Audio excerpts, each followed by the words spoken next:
paz do Senhor, amém? Amém. Convido para que os irmãos abram a Bíblia no livro do profeta Abacuque,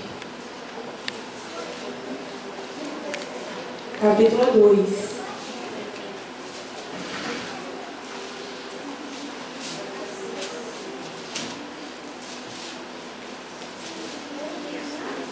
Abacuque 2, 4. Quantos não encontraram, digam amém. Amém.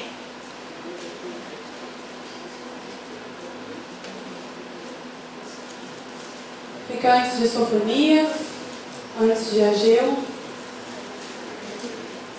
antes de Zacarias, depois de Miqueias, no fim do Antigo Testamento. Abacuque 2:4. Quantos não encontraram, digam amém? Vamos ler e eu convido os irmãos a manter sua Bíblia aberta. Eis que aquele cuja alma não é reta orgulha-se, mas o justo pela sua fé viverá.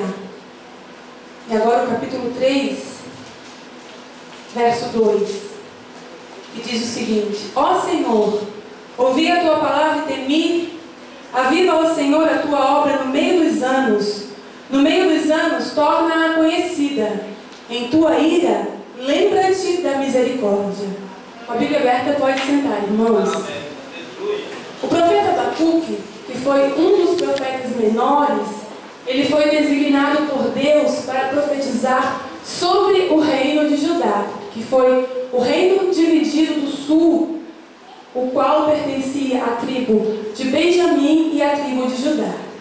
E o profeta Abacuque, então, ele tinha visões de Deus, recebia os oráculos de Deus para este reino. Só que o contexto de Judá era um contexto crítico, era um contexto de tristeza, de decepção, de vergonha. A cidade de Jerusalém estava sendo invadida pelos caldeus e estava sofrendo estes ataques constantemente. E Abacuque recebeu de Deus então a revelação, e também conhecendo a lei, conhecendo o que Isaías havia profetizado, conhecendo aquilo que havia deixado nos livros sagrados que ficavam então no palácio do rei, porque Abacuque, além de ser profeta, ele também era sacerdote, então ele era conhecedor daquilo que tinha acontecido, daquilo que ainda iria acontecer, porque ele conhecia as profecias para o reino de Judá. Então ele sabia que Judá seria atacada, seria invadida, seria totalmente destruída. E ele amava aquele povo, porque o nome Abacuque significa abraço amoroso. Embora ele não pertencesse à tribo de Judá, ele fora designado por Deus para profetizar, para trazer os oráculos de Deus para aquele povo. Então ele amava Judá como se fosse o seu próprio povo. Só que Judá seria destruída. E Abacuque, embora fosse profeta, ele era homem, ele era feito de carne e osso. Então ele estava atemorizado, indignado, ele estava estupefato frente à situação do povo, que era o seu povo, o povo que ele amava como sendo o seu próprio povo.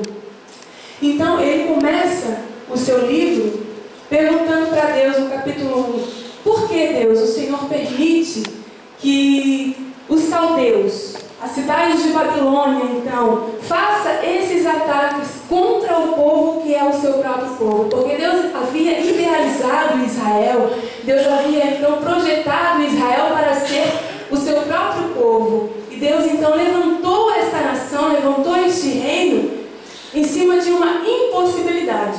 Por que uma impossibilidade? Porque Abraão tinha uma esposa que era estéril. E Deus disse para Abraão: de ti eu levantarei uma grande nação. E Deus, ele gosta de trabalhar em cima das impossibilidades, porque ele também gosta de motivar, de conduzir o seu povo à fé. E é sobre a fé que eu quero falar nesta noite. Então Abacuque, ele começa o seu livro dizendo o seguinte: a carga que viu Abacuque, o profeta. Ele não se apresenta, ele não diz quem ele é, ele não diz de onde ele veio, porque tamanho era o temor que havia dentro do coração do profeta frente à situação de Judá. Então ele pergunta para Deus: até quando, Senhor, terei que clamar sem que tu me ouças? Até quando gritarei a ti por causa da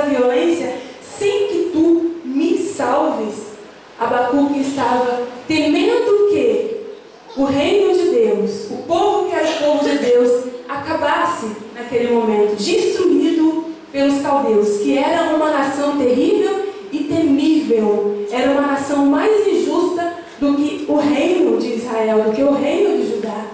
E Abacuque não entendia porque Deus permitia aquele ataque. Abacuque não entendia porque Deus permitia aquela situação, visto que os caldeus eram mais ímpios do que eles.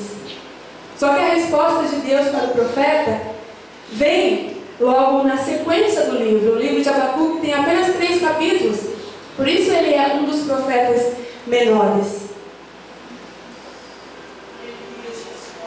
Capítulo 1, versículo 5, Deus diz o seguinte: olhem entre as nações e vede e assombrai-vos, porque farei uma obra em vossos dias, que mesmo que vos contarem, não acreditareis. O que Deus tinha para ajudar não seria permanente. O que Deus tinha para aquele reino seria corretivo, porque o pecado de Judá era tamanho. Deus havia projetado aquele povo para ser íntegro, para andar em santidade, para louvá-lo como o único Deus. Só que Judá matava os profetas. Claro, através dos seus reis, que conduzia o povo para esses pecados. Judá, então, servia a outros senhores, se prostituía espiritualmente. Não era isso que Deus tinha idealizado para ele. Então, aquela destruição iminente que Abacuque via, porque quando Abacuque profetizou, a destruição total não tinha acontecido. Aquilo que estava prestes a acontecer em Judá era então corretiva. Deus não iria destruir completamente, apagar Israel da história da humanidade, não. Deus queria então corrigir o seu povo. Quantos estão entendendo a palavra de Deus? E Deus continua falando para Abacuque, versículo 6: porque eis que levanta os caldeus, nação cruel e impetuosa, que caminha pela largura da terra para possuir as moradas alheias. E no capítulo 2 e verso 4, que foi o verso que eu li primariamente aqui quando eu peguei o microfone, é onde eu quero me deter, porque diz o seguinte: eis que aquele cuja alma não é reta orgulha-se. Deus estava falando dos caldeus ou dos babilônicos. Por quê? Porque eles não estavam praticando a retidão, eles não estavam andando no caminho reto, e Deus sabia disso. E por isso eles traziam consigo a semente do orgulho, e o orgulho sempre nos leva à destruição. Repita comigo: o orgulho sempre nos leva à destruição. E Deus estava dizendo para Abacuque que os caldeus não ficariam em evidência para sempre. O orgulho deles iria destruir aquela nação. E Deus continua dizendo o seguinte: mas o justo Abacuque, pela sua fé, viverá. Ou seja, se Judá se corrigir neste castigo que eu estou permitindo, se Judá permitir uma correção, se Judá mudar os seus atos, eles irão viver. Mas eu preciso, Abacuque, que o meu povo seja justo. Amém. E aquele que for justo praticará a fidelidade. E por essa fidelidade esse povo viverá. Quantos creem assim? Amém. Aqui nesta igreja, onde há um justo, mesmo que toda Criciúma seja destruída por causa do pecado, aonde há um justo, aqui dentro, a promessa de Deus para a sua vida é que você viverá mediante a sua fidelidade. E onde houvesse um justo também, lá em Judá, onde houvesse um judeu justo, esse justo viveria mediante a sua fidelidade. Amém? A palavra de Deus trazida ao profeta, Deus continuou falando, ainda pediu para Abacuque que ele escrevesse a visão, para que essa visão ficasse nos anais sagrados e chegasse para nós aqui em Criciúma nos dias de hoje, porque Deus queria que nós conhecêssemos o que aconteceu com Judá, por algum motivo soberano que só Deus sabe. Então Deus continuou falando o que aconteceria contra os inimigos de Judá, contra os babilônicos, e proferiu uma sequência de ais, que todos esses ais aconteceram posteriormente. Eu não vou entrar aqui na história, mas tudo que Deus falou contra a Babilônia aconteceu. E note-se que quando Deus disse que levantaria a Babilônia contra Judá. Eles não eram nem um povo em ascensão. Eles não eram nem uma potência mundial. Talvez por isso os judeus não creram que eles poderiam então destruir Jerusalém. Mas quando Deus fala, Deus cumpre. Amém? A palavra de Deus, em primeiro ponto, consolou Abacuque. E nós podemos observar este consolo no capítulo 3. Abacuque diz o seguinte: depois de ouvir a voz de Deus: ó Senhor, ouvi a tua palavra e temi. Aviva, ó Senhor, a tua obra no meio dos anos. No meio dos anos, torna-a conhecida. Em tua ira, lembra-te da misericórdia. Em primeiro lugar, ele entendeu que aquele período que Judá vivia não era o fim para Judá. Era o decorrer do percurso. A nação não seria literalmente destruída, acabada e banida da humanidade daquele momento. E isso Abacuque entendeu mediante o ouvir a palavra de Deus. Ele também entendeu que o cativeiro iria acontecer, que Jerusalém seria destruída. Mas ele pediu para Deus o seguinte: Deus, eu sei que isso vai acontecer, eu sei que o Senhor vai fazer, porque o Senhor não vai voltar atrás mediante o pecado desse povo. Mas tenha misericórdia dele, Senhor. Não se faça de uma forma tão terrível, porque ele era humano. Ele era um profeta, mas ele era um homem. Ele tinha amor por aquele povo. Não faça, Senhor, de uma forma tão destruidora. Tenha piedade, tenha misericórdia desse povo. E a primeira lição que eu tiro do livro de Abacuque é que a palavra de Deus não mudou o contexto de Judá, porque a destruição aconteceu, mas a palavra de Deus mudou o contexto do coração, o contexto da alma do profeta. Repita comigo: a palavra de Deus mudou o coração do profeta. Muitas das vezes, meu irmão e minha irmã, Deus não vai te livrar do cativeiro que você está enfrentando, porque este cativeiro é corretivo, você precisa passar por ele. Há um projeto soberano, há um motivo soberano que Deus estabeleceu para a sua vida, para você passar por este contexto. Nem sempre Deus vai te livrar deste contexto tão destruidor, mas Ele vai mudar o seu coração para que você entenda que essa é a vontade de Deus. E esse não será o fim para você. É apenas um processo paliativo, curativo. É um processo de Deus para te fazer uma pessoa melhor. Amém? Amém. A palavra de Deus trouxe uma nova visão ao profeta. E nós podemos observar no fim do livro. Ele diz o seguinte: embora que a figueira não floresça, nem nas videiras haja frutos, embora que falte o produto da oliveira e os campos lavrados não produzam mantimento e as ovelhas sejam arrebatadas e não haja vacas no curral, contudo eu me alegrarei no Senhor, exultarei no Deus da minha salvação. O contexto de Judá não mudou, mas o contexto de Abacuque, do seu coração, mudou. Ele estava então exultando, alegrando-se no Senhor. E essa alegria veio motivada pela palavra, porque a palavra, ela tem esse poder transformador. A palavra, ela é viva. E se a palavra é viva, ela traz vida para o seu coração. Se a palavra é viva, ela produz vida dentro de nós.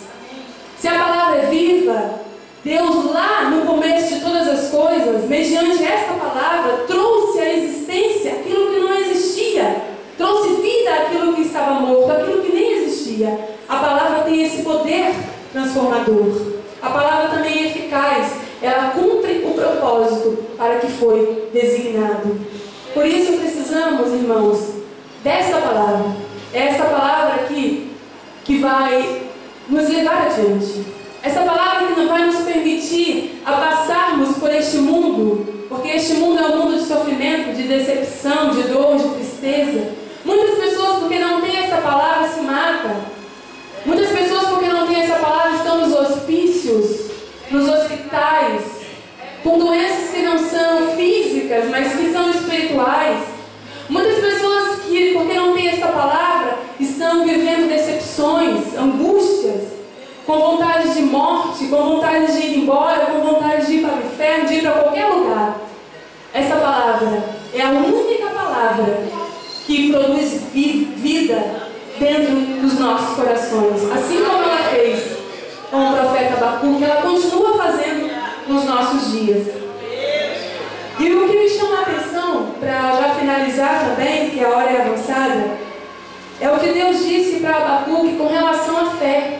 Ele disse que o justo, mediante a sua fé, viverá. E são as mesmas palavras que Martinho Lutero ouviu quando ele era um monge católico, e mediante essa palavra, por intermédio dessa fé, e dando ouvido a esta palavra, o justo pela sua fé viverá, ele mudou todo o seu contexto, mudou o contexto da Igreja Católica, também da Alemanha, e o contexto da Igreja no mundo inteiro, porque ele deu ouvido a essa palavra. A fé promovida, trazida pela palavra, mudou o contexto da Igreja no século XV.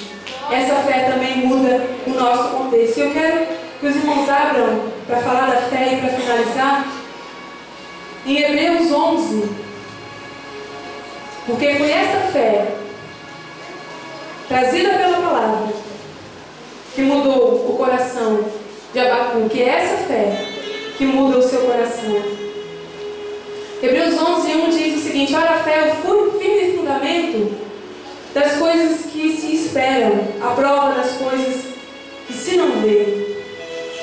Se a fé é um firme fundamento, logo, a fé, ela é a palavra, porque a palavra é o nosso fundamento.